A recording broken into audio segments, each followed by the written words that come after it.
Assalamualaikum dan salam sejahtera, bersama saya Alia Alisha Mazlan dalam 15 minit MMTV edisi 21 Disember 2023. Kita ke berita utama. Amanah Saham Nasional Berhad ASNB, Syarikat Pengurusan Unit Amanah Milik Penuh Permodalan Nasional Berhad PNB, mengumumkan jumlah pengagihan pendapatan sebanyak 5.25 sen seunit untuk dana utamanya Amanah Saham Bumiputra ASB bagi tahun kewangan berakhir 31 Disember 2023.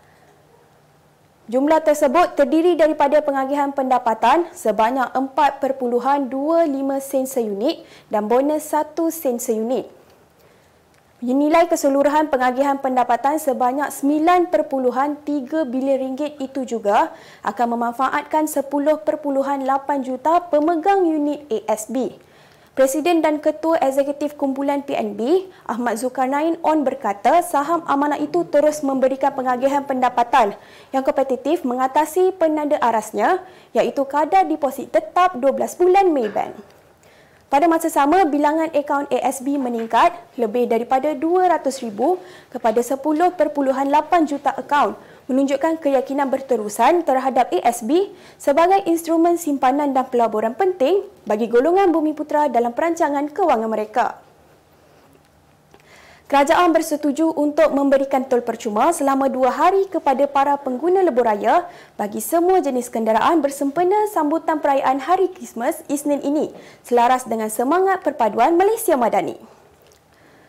Dalam satu kenyataan, Kementerian Kerja Raya KKR berkata, Kementerian melalui mesyuarat bersama-sama dengan syarikat konsesi juga telah bersetuju dengan pelaksanaan pemberian tol percuma itu pada 23 Disember Sabtu dan 26 Disember Selasa. Menurutnya, pengecualian tol diberikan kepada semua jenis kenderaan di semua plaza tol kecuali di plaza tol di sempadan negara iaitu Tol Bangunan Sultan Iskandar BSI dan plaza tol Tanjung Kupang Johor Darul Takzim. Jelasnya, pemberian tol percuma ini diharapkan dapat meringankan beban perjalanan semua rakyat Malaysia yang merancang pulang ke kampung halaman untuk melawat ahli keluarga dan sambutan Hari Krismas atau bercuti bersama-sama keluarga sempena musim cuti sekolah. Dalam kenyataan sama, KKR mengharapkan pengguna lebuh raya dapat memanfaatkan peluang tersebut dan merancang perjalanan dengan sebaiknya serta mematuhi cadangan jadual waktu perjalanan TTA yang disyorkan. Kementerian Perdagangan dan Komoditi perlu dan akan melakukan lebih banyak sesi libat urus dengan sektor swasta dalam usaha meningkatkan produktiviti komoditi negara. Menterinya Datuk Seri Johari Abdul Ghani berkata ini berikutan unjurannya dilihat semakin menguncup yang menuntut kerajaan mengambil pendekatan lebih efisien bagi meningkatkan produktiviti komoditi. Jelasnya beberapa komoditi yang sebelum ini menunjukkan prestasi pengeluaran baik namun tidak berkembang seiring peredaran masa. Malah Malaysia jauh ketinggalan berbanding negara jiran iaitu seperti Vietnam. Beliau berkata demikian semasa program Bual Bicara, naratif khas bertajuk Mengoptimum Hasil Agri-Komoditi Negara yang disiarkan secara langsung malam semalam. Mengulas lanjut, Johari menyuarakan kebimbangannya terhadap masalah penurunan pengeluaran minyak sawit yang mana pada 2013, Malaysia menghasilkan 20 juta tan minyak sawit mentah CPO. Tambahnya, pekebun kecil juga perlu diberi perhatian kerana kekurangan produktiviti mereka memberi kesan besar kepada negara yang mana 27% daripada 5.6 juta hektar ladang kelapa sawit di negara ini diusahakan pekebun kecil. Kerajaan memberi tambang percuma kepada pemegang kad orang kurang upaya OKU yang menggunakan perkhidmatan rel dan bas Kendalian Prasarana Malaysia Berhad Prasarana bermula 1 Februari 2024. Menteri Pengangkutan Anthony Loke Siew Fook berkata, tambang percuma itu termasuk semua perkhidmatan transit aliran ringan LRT, transit aliran massa MRT, monorail dan bas di Lembah Kelang. Katanya lagi, tambang percuma itu adalah penambahbaikan berbanding pas konsesi. Sebelum ini yang menawarkan diskaun 50% ke atas tambang perjalanan untuk penumpang OKU. Dalam pada itu, katanya Rapid KL dan Rapid Penang juga menyediakan perkhidmatan van khusus untuk penumpang OKU yang dikenali sebagai Rapid Mobility. Selain van itu dipasang dengan lift hidrolik untuk membolehkan penumpang dalam kerusi roda menaiki kenderaan dengan mudah.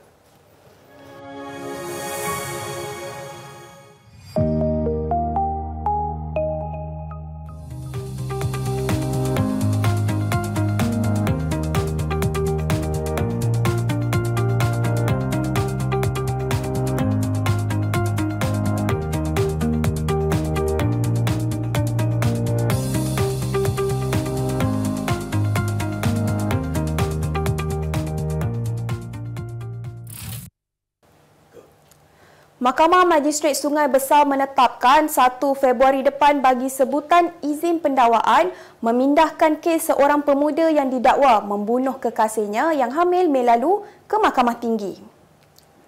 Magistrate Siti Hajar Ali membuat keputusan itu selepas membenarkan permohonan Timbalan Pendakwa Raya Muhammad Afiq Kiwamuddin Mustafa Syakri yang memohon pemindahan berkenaan mengikut pertuduhan tertuduh Muhammad Fakrul Aiman Sajali 20 tahun didakwa melakukan kesalahan bunuh terhadap seorang wanita berusia 21 tahun di Jalan Sungai Limau, Sungai Besar kira-kira pukul 8.30 malam 22 Mei sehingga pukul 8 pagi 23 Mei lalu. Justru tertuduh melakukan kesalahan mengikut Seksyen 302 Kanun Kesesaan yang memperuntukkan hukuman mati jika sabit kesalahan. Pada 27 September lalu, mahkamah menolak permohonan pihak pembelaan tertuduh supaya merujuk kes itu kepada Hospital Sekretari kerana ia perlu diputuskan Hakim Mahkamah Tinggi. Utusan Malaysia pada 24 Mei lalu melaporkan seorang lelaki diibaratkan dirasuk syaitan apabila bertindak kejam membunuh dan membakar teman wanitanya. Tindakan tidak berperi kemanusiaan itu dilakukan suspek sebanyak 2 kali selepas berlaku perselisihan faham berkaitan menyembunyikan kehamilan luar nikah mangsa. Siasatan mendapati wanita yang hamil 4 bulan itu didakwa suspek menaiki sebuah kereta sebelum dibunuh dan dibakar di dalam sebuah kebun kira-kira pukul 10 malam. Pelakon Dini Shazman memilih untuk menutup ruangan komen di sebuah hantaran di laman Instagramnya yang membabitkan satu jenama minuman popular selepas diserang netizen. Rata-rata menyifatkan suami kepada aktris Jana Nick itu tidak sensitif apabila masih mempromosikan produk yang mempunyai kaitan dengan Israel. Pelbagai respon kemarahan dapat dilihat dalam ruangan komen termasuk ugutan segelintir pengikut yang mahu memboikot pemilik nama sebenar Dini Azan Shazman 29 tahun itu. Enggan memanjangkan isu tersebut, Dini mengambil langkah dengan menutup ruangan komen media sosialnya. Berita luar negara, hanya kerana lambat menyiapkan teh, seorang wanita di Ghaziabad, India ditetak oleh suaminya yang berang ketika dia sedang menyediakan sarapan di dapur. Daramvir 52 tahun dikatakan meminta mangsa Sundari menyiapkan secawan teh untuknya sejurus dia bangun daripada tidur. Selepas 5 minit berlalu, suspek pergi kepada mangsa sekali lagi meminta air teh daripadanya sebelum dia diminta untuk menunggu selama 10 minit. Berang kerana harus menunggu, suspek mengambil sebilah pedang lalu menetak leher isterinya dari belakang. 3 anaknya yang ketika itu tidur di bilik lain terkejut melihat ibu mereka menjerit dan terbaring dalam keadaan berlumuran darah. Suspek ditahan di bawah Seksyen 302 Kanun Kesesaan India yang membawa hukuman mati dan difahamkan Daramvir ketagih air teh dan pernah minum lebih 6 cawan minuman itu dalam masa sehari. Seorang pengantin perempuan mendapat hantaran daripada pasangannya dengan nilai keseluruhan RM300,000 di Tasikmalaya, Jawa, Indonesia baru-baru ini. Pengantin wanita dikenali sebagai Ningku atau nama sebenarnya Kurotu Aini Rahman itu merupakan anak sulung kepada pendakwa terkenal Sheikh Akbar Muhammad Fatur Rahman. Dia yang berkahwin dengan seorang pemuda, Muhammad Faisal Ramadan, mendapat wang tunai sebanyak RM150,186 bersamaan 500 gram emas dengan nilai keseluruhan lebih RM1 bilion. Sebelum melangsungkan akad nikah di Masjid Besar Al-Fatah, Tasikmalaya, Muhammad Faisal datang dengan menaiki seekor kuda. Berita pernikahan itu mendapat komen netizen dengan ada menyatakan rasa kagum dengan nilai hantaran tersebut. kupas kini pengetahuan anda tentang isu ekonomi dan pasaran. Merangkumi sektor hartanah, perniagaan, keuangan, komoditi, IKS, halal niaga dan dunia korporat. Sentiasa ikuti perkembangan ekonomi semasa di dalam dan luar negara. Semua informasi terkini hanya di hujung jari. Dapatkan edisi ringgit setiap Isnin hanya di Akhbar Utusan Malaysia.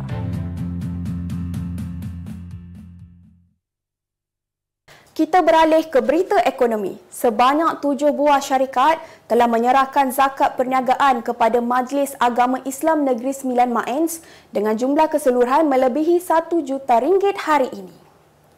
Antara syarikat yang terlibat adalah Telekom Malaysia Berhad, Dermaga Sari Holding Sdn Berhad, Agrobank, Perbadanan Tabung Pendidikan Tinggi Nasional PTPTN, MBSB Bank Berhad, Omni Oil Technologies dan Koperasi Permodalan dan Perusahaan Melayu Negeri Sembilan Berhad dengan jumlah melebihi RM44,000.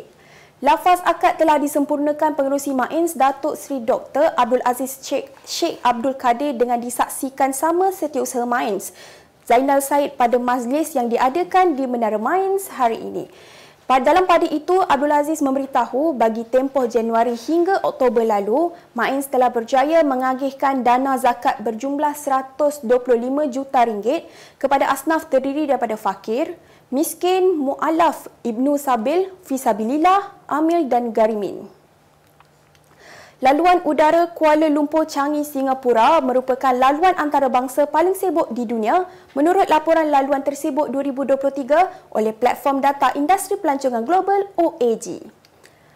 Menurut laporan tersebut, rantau Asia Pasifik sekali lagi termasuk dalam senarai laluan yang paling sibuk di dunia dengan menduduki 7 daripada 10 laluan antarabangsa teratas dan 9 bagi perjalanan domestik. Mengikut rapat ialah laluan Kahirah CAI ke Jeddah JED dengan 4.8 juta tempat duduk meningkat daripada 3.4 juta pada 2019, manakala Hong Kong HKG ke Taipei TPE menduduki tempat ketiga. Dalam pada itu, Ketua Penganalisis OAG John Grant berkata Asia mempunyai laluan paling sibuk di dunia kerana popularitinya sebagai kawasan pelancongan. Berita sukan, China akan menjadi medan terbaik bagi menguji persiapan skuad bawah 23 B23 negara ini sebelum mereka bertanding dalam Piala Asia B23 di Qatar April tahun depan. Bercakap kepada utusan Malaysia, pengurus skuad B23, Datuk Seri Syahril Mokhtar berkata, China FA telah menghantar surat jemputan untuk mengadakan perlawanan persahabatan dan pihaknya telah menyahut permintaan itu dengan segera. Terdahulu, skuad yang dikendalikan Juan Torres Garrido berlepas ke China hari ini bagi menghadapi 2 perlawanan antarabangsa Tier 2 di Shanghai. Seramai 24 pemain yang menyertai kem latihan pusat akan diuji menentang skuad China bawah 23 B23 pada 23 dan 26 Disember ini sebagai persiapan menjelang kempen Piala Asia B23 2024 yang dijadualkan berlangsung di Qatar April depan. Liverpool berjaya ke separuh akhir Piala Liga Inggeris EFL selepas membelasah West Ham United 5-1 pada aksi suku akhir di Anfield awal pagi tadi. Ia merupakan persembahan yang sangat dominan daripada anak-anak buah Jurgen Klopp sekaligus mengubati kekecewaan gagal meraih kemenangan dalam 2 aksi terakhir mereka sebelum ini. Tidak dinafikan kejayaan membelasah West Ham meletakkan Liverpool sebagai pilihan utama untuk menjuarai EFL musim ini selepas diundi bertemu Fulham di pentas separuh akhir pada 9 dan 23 Januari depan. Dalam aksi awal pagi tadi, The Reds ternyata berada dalam kelas tersendiri apabila menguasai 67% penguasaan padang dengan melakukan 29 percubaan keseluruhan termasuk 11 percubaan tepat berbanding West Ham yang hanya memiliki 2 percubaan keseluruhan. Liverpool berjaya merakam 5 gol menerusi 2 jaringan Curtis Jones pada minit ke-56 dan 84 termasuk 1 gol daripada Dominic Szoboszlai pada minit ke-28, Cody Gakpo minit ke-71 dan Mohamed Salah minit ke-82. Pada masa sama, ia memberikan motivasi terbaik kepada barisan pemain Liverpool untuk menjinakkan calon pilihan juara EPL musim ini, Arsenal, menjelang aksi liga seterusnya di Anfield awal pagi Ahad ini. Sebagai penutup 15 minit MMTV hari ini, saksikan laporan cuaca esok Jumaat 22 Disember 2023. Jangan lupa dapatkan akhbar utusan Malaysia dan Kosmo untuk berita-berita terkini dan menyeluruh. Sekian sahaja daripada saya, Alia Alisha Mazlan. Assalamualaikum dan jumpa lagi.